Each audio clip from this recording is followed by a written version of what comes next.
masasabi mo sa ano, sa role playing mo? Sir, kinakabahan ako. Huwag mo itutok yung mukha ko masyado. Para marinig yung boses mo. Sir, kinakabahan ako. Ang dami pang hindi ko sagot. Next question. Dasma Center. Dasma Center, oy Regine. Dasma. Sir, hindi ko si ready. Dasma. Datlo kayo Dasma? Kasi, Ay, 13 pala yun si ate. Siya yung Dasma. Siya ready. nag-aaral sila ko Joey. Ayan, Alabang Center yan. Yun, 13. Wala kasi. I-ano mo ako, i-subscribe mo ako, mapapanood mo ito ngayon. Nag-vlog pala eh. Nag-vlog ka. Pero yung dapat maganda tayo dun. Ah. Yan, Santa Cruz Center yan, oh. Si Ate Tuason, Juanita. Yan, siya si Ate. San Pablo? Santa Cruz. Santa Cruz Center pala. Ayun pala yung dalawa. Hindi pala ikaw. Mabilis. Mabilis po siya. Mabilis po siya sa ano. Ay, sorry. Ay,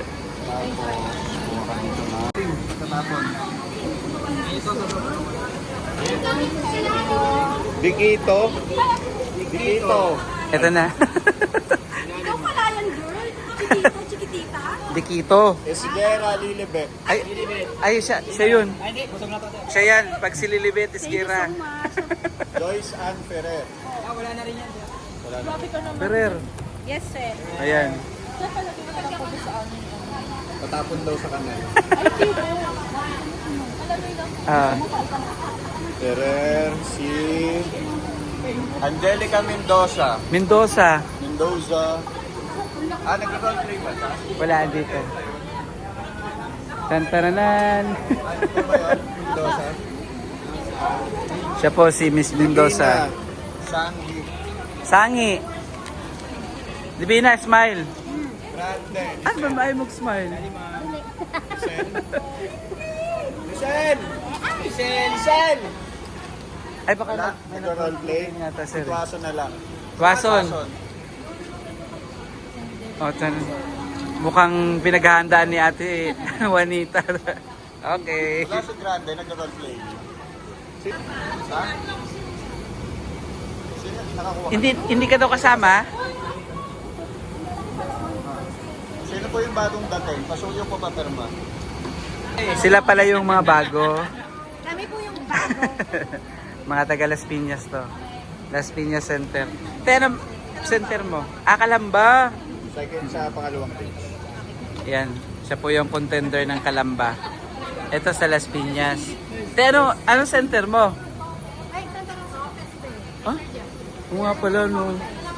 Oo nga, no. Ito Santa, ano to? Thank you, sir. Las Piñas pala. Hello, guys. Ito nga po. Hi, guys. Bablog na po namin si ate. Sir, artista na kami. Oo. Tuloy-tuloy lang.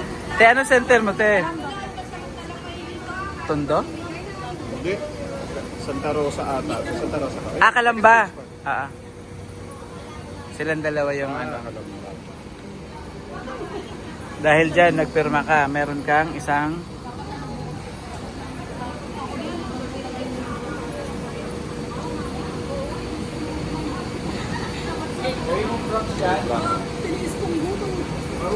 Bruno. dahil meron kang Dikito. Dikito. Isguera. Ayun sa Isgira. Ayun pala. Ferrer. Ferrer. Pero Bellison. Bellison. Frias. Frias. Ay, thank you. Frias. Arbo. Ayaw mo? Oh, wait lang. Hawakan mo. Ay, hindi po. Okay na po. Nasukat na po ako. Arbo. Mendoza. Mendoza. Mendoza. Mendoza. Ay. Oo. Nagdalawa na. Sangi. Sangi. Tuazon.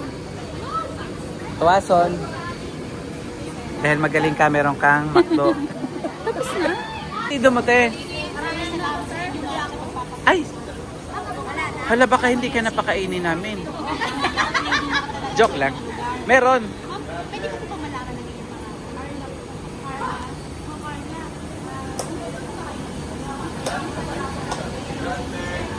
Dito na ba yung nobeleta?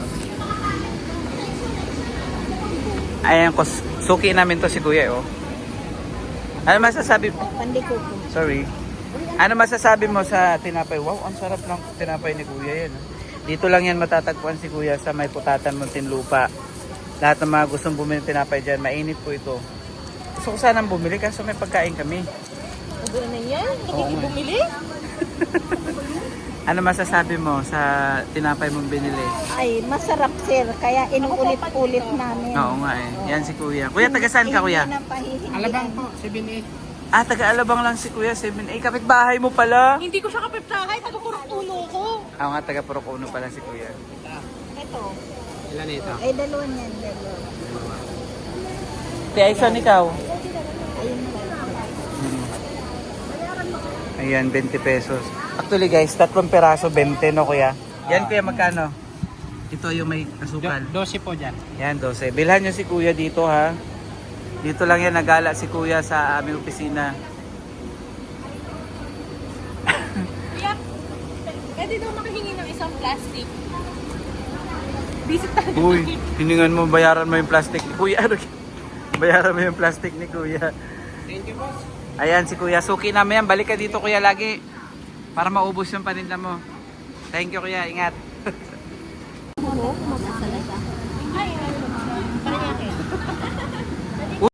Ay, oo nga pala. Dali ko na ito, pasalubong eh. Nahihila ka ng pasalubong. Mama, pasalubong!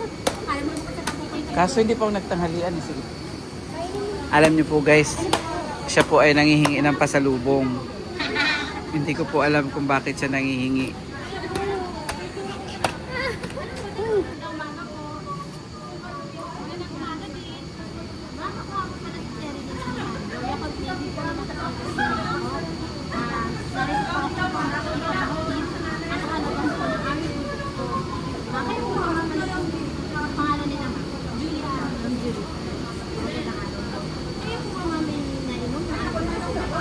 Salamat po sa pagkakita sa amin. Alam niyo po ba yung si Dr. Leonor Sirata, ito na ang action dito by Milano sa Taiwan. Ito ang representative ng Dr. Services for ating extension o LCS na tumutulong upang mapanatiling mission ng ating dahil sa pababang kalagayan ng maayos kalusugan sa kanyang kababayan ay na pinag-aralan niya ang 300 na iba't ibang lactobacilli at tanging ang lactobacillus para kasi strain Shirota lamang po ang may kakayahang makarating ng buhay sa asib ng ating bituka at manatiling buhay upang doon makapagparami sa pamamagitan ng transverse binary fusion. Ito yung kakayahan ng mabubuting bakterya na makapagparami every 40 minutes. Si Dr. Mayor Shirota nga po ay nagkaroon ng inspirasyon kina Dr. Louis Pasteur at Dr. Ellie Metchnikov. Dr. Louis Pasteur po ang kauna-unahang nakadiskubre ng lactic acid bacteria at naniniwala po siya ng Metchnikov. bacteria ay may kinalaman po sa buhay ng tao. At si Dr. Ellie Metchnikov naman po ay nagkaroon ng kurisidad kung bakit mahaba ang buhay ng mga taga-Bulgaria. At naniniwala po siya o napag-alaman po niya na kaya mahaba ang buhay ng mga taga-Bulgaria ay dahil sa madalas silang pag-inom ng fermented milk o yogurt. Si Dr. Minoru Shirota po ay may prinsipyong pinaniniwalaan na mapagsa hanggang ngayon ay naging guiding principle ng aming organisasyon. Ito po ay tinawag na Shirota-ism. Unang-una po dyan, preventive medicine. Naniniwala po si Dr. Minoru Shirota na preventive is better than cure. Ibig sabihin po, mas maigi na po tayo na umiwas sa sakit kaysa po magamot pa tayo. Ang aming pong produkto niya po, isang probiotic na inumin. Ito po ay mga buhay na microorganismo na kapag inumin na may sapat na bilang ay magbibigay benepisyo sa ating kalusugan sa taong iinom nito. Sa makatulid po, ang aming pong produkto niya po ay inuming pampalusog. Pangalawa naman po, a healthy intestinal tract leads to a long life. Ang pagkakaroon niya po ng malusog na bituka ay daan sa mahabang buhay. At ang pangatlo po, ang price ay anyone can afford. Si Dr. Minor Serrota po ay nagkaroon ng adhikari na makatulong sa mas nakararami po. Kaya naman po aming produkto nito ay nasa presyong, nasa mababang halagang presyo. Ang lahat po ay may kakayahan makainom ito. Nagtataka po ba kayo ma'am kung bakit nasa nasa maliit na bote naman po ang aming produkto nito. Opo, isa po nga sa aligaya ni Dr. Minor Serrota ay may haligi po sa mas nakararami. Wala kayong litro niyan? Wala po ma'am. Kasi nga po ma'am, ang 80 ml po ay 10 pesos naman po. Upang ang lahat po ay may kakaibang makainin nito. Nakakabigil tissue. Ay, nabibigil. Tissue? Ay, hindi naman po ito po mabibigil. Soft drinks ay tambay. Ang aming kwenta ay inulit pang palisog. Ito po ay meron na 8 billion live bakit sinus para sa iyo.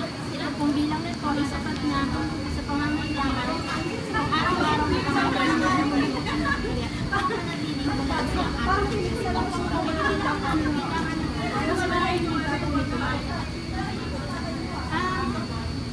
Yakult po ay mayroong dalawang klase. Ang Yakult Ready at ang Yakult Light. Ang Yakult Ready natin.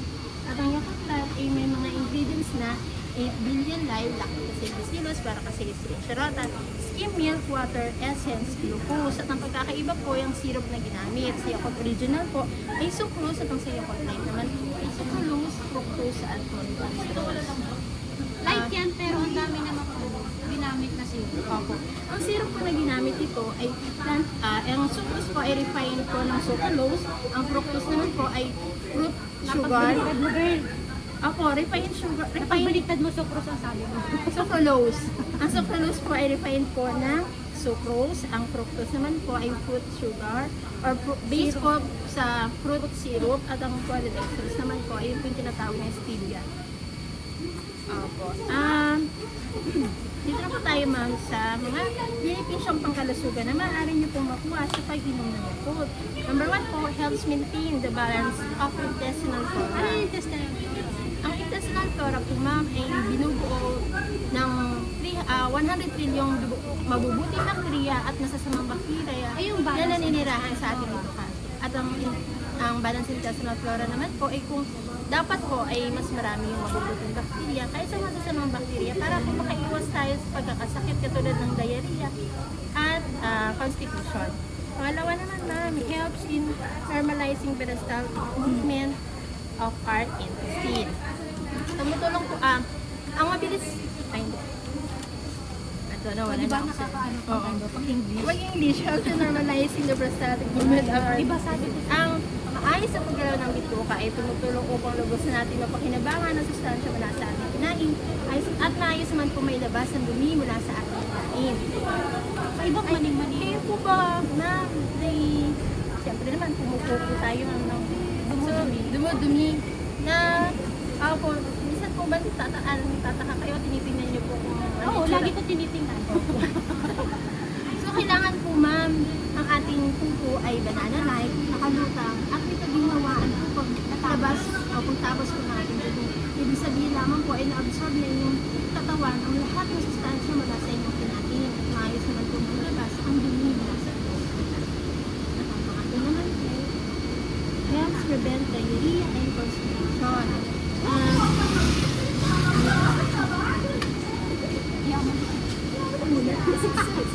Ito nga ay tumutulong upang makaiwas sa pagkakali at pagkakali. Ang mabilis ng paglalaw po natin ay pinagulot ang pagkulang ng electrolytes o sustansya mula sa ating katawan. Bagay na masama sa ating kalusugan. Sa pagkakanda, hindi rin dapat tayo ay nakararanas ng pagtitipid sa pagkakaroon ng dumi na nakaimbak sa ating buka ay nagiging dahilan upang makapagparami ang masasamang bakterya sa ating buka.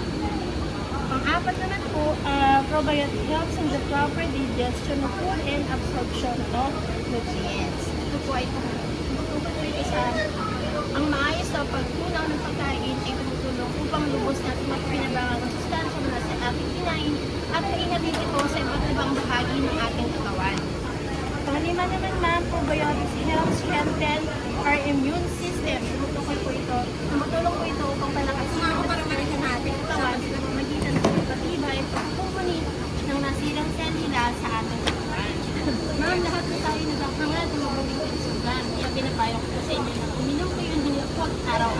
may tanong ako, may nakakasira ba sa ngipin yan? Hindi po sir, kasi po ang lapit kasi ito sinus para kasi yung sirota ay hindi gumagawa ng lupa na sa ng pag-asila ng ngipin. At if namin katulad paano mo naman malalaman kung balanse niya yung balanse niya Balanse yung hemispheric or balanse yung hemispheric. Opo. Ang nalalaman po natin yung balanse sa ating plasma flora kung hindi po tayo nakakasakit. Pero hindi po nakakasakit.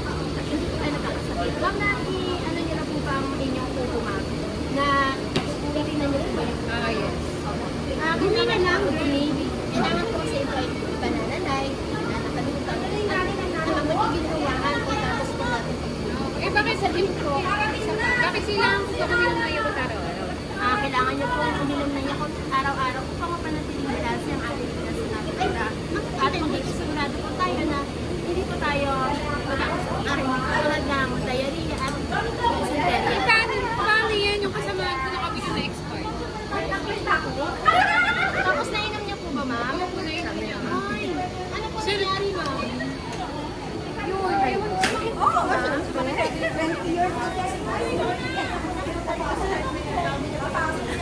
Kailangan po natin na simple bago tayo inumin.